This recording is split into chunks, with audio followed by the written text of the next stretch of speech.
London. During an interview in late 2016 about the rise of populism, Yaska Mounk, a lecturer at Harvard University who is the author of the new book The People vs. Democracy, made an offhand comment that now seems grimly prophetic. In recent years, he said, Europe's center-left and center-right parties had tended to work together, either unofficially or in a grand coalition, in what was viewed as high-minded and sensible, an important bulwark against the rise of the far right. But Mr. Mounk believed such cooperation ultimately led to instability. Those ideologically weird coalitions tend to alienate voters, he said, by implying that there was little real difference between establishment right and left. In grand coalition politics, he said, also meant that the things that the populists have said all along, that everything else in politics is the same and a conspiracy against them, and the only way to change the government is to vote for the populists, become true. Mr. Mounk worried that this might not only fuel the rise of the far right but could also undermine the stability of European democracy itself. At the time, his concerns seemed overblown. But Mr. Mounk's words came readily to mind this past week as the German Chancellor, Angela Merkel, announced that her center-right Christian Democrats had entered into yet another grand coalition with the center-left Social Democrats. Though it was nominally a victory for centrist stability, one look at the grim expressions of Ms. Merkel and her new cabinet members revealed the truth. Few believe this type of politics is sustainable anymore. A political era is ending in Europe. What comes next may not be the populist takeover some feared.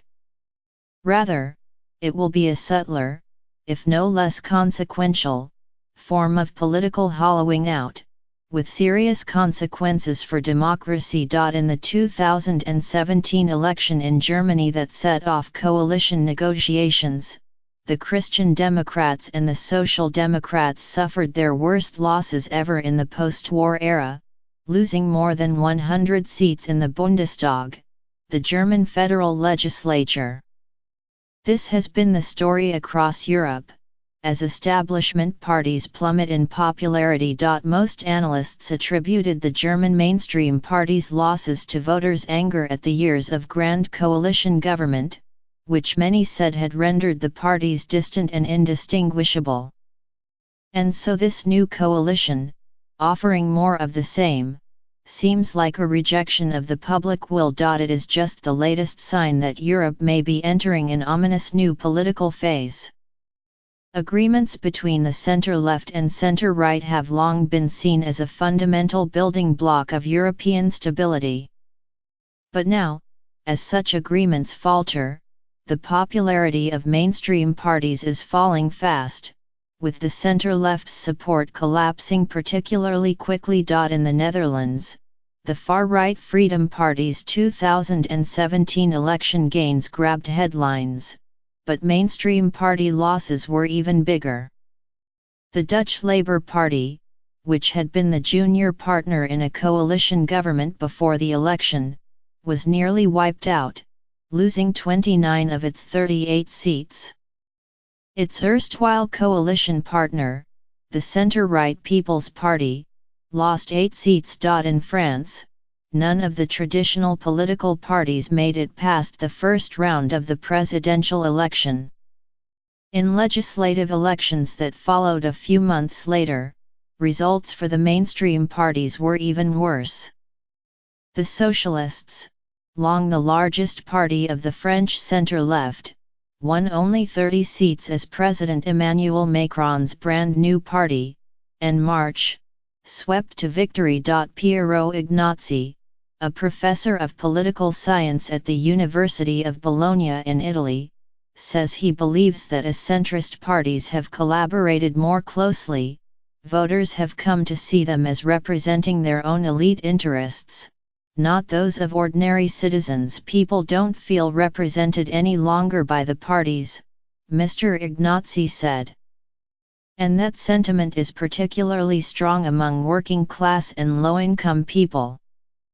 The result, he says, is the rise of what he calls anti-party sentiment, which has fueled the extremist parties.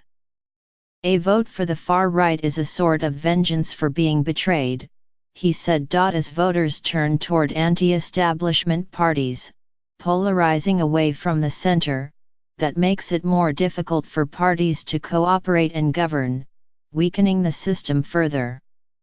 And as politics, and perhaps European societies themselves, become more polarized, that will make it even more difficult for political systems to address major challenges, such as European Union-wide financial strain or the immigration crisis. Those issues require politicians to balance national or Europe-wide interests against partisan pressures. Political parties are fundamental institutions of democracy.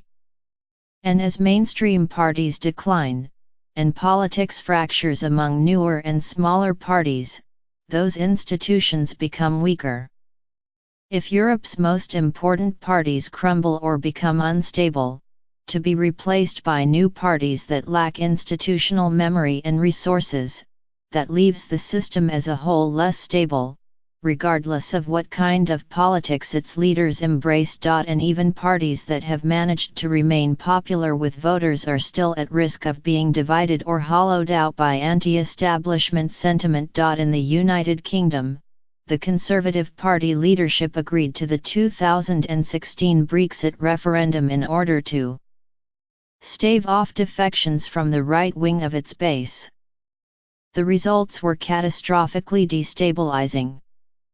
The Labour Party, unlike most of its centre-left brethren across Europe, managed to gain in voting share in the most recent election. But its leader, Jeremy Corbyn, has himself embraced anti-system politics in many ways, and his allies have clashed with the party mainstream from within. The essential test for democratic resilience, Stephen Levitsky and Daniel Ziblatt, both political scientists at Harvard, write in their new book How Democracies Die, is whether political leaders, and especially political parties, will work together to prevent extremists from gaining power. Political parties are democracy's gatekeepers, they write.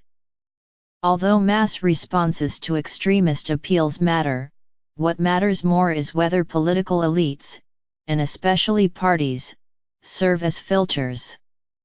And so to protect democracy, parties and other political elites need to keep would-be authoritarians off ballots at election time, root out extremists within their own party's ranks, refuse alliances with anti-democratic candidates or parties, and work to isolate extremists rather than legitimizing them. When that does not happen, they warn, countries risk following in the footsteps of Venezuela, Hungary, Turkey, and other nations where elected leaders have chipped away at democracy from within. But that kind of gatekeeping requires that parties have the strength to enforce discipline within their own ranks and the popularity to maintain voter goodwill.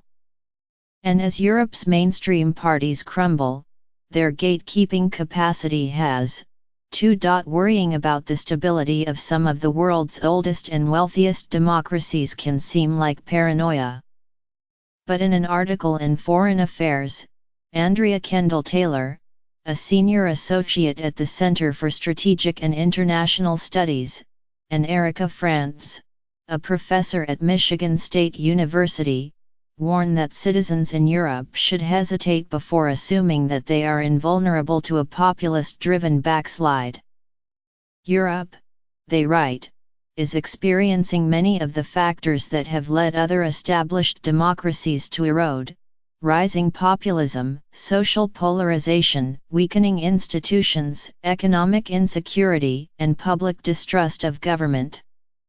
That does not mean Western Europe will turn into Venezuela, but its cherished democracies could grow less effective and more prone to extremism and demagoguery. The incremental steps of democratic backsliding, they wrote, can mean that there is no single moment that triggers widespread resistance or creates a focal point around which an opposition can coalesce. But, they warn, if left untamed, they will lead to grave consequences for global democracy.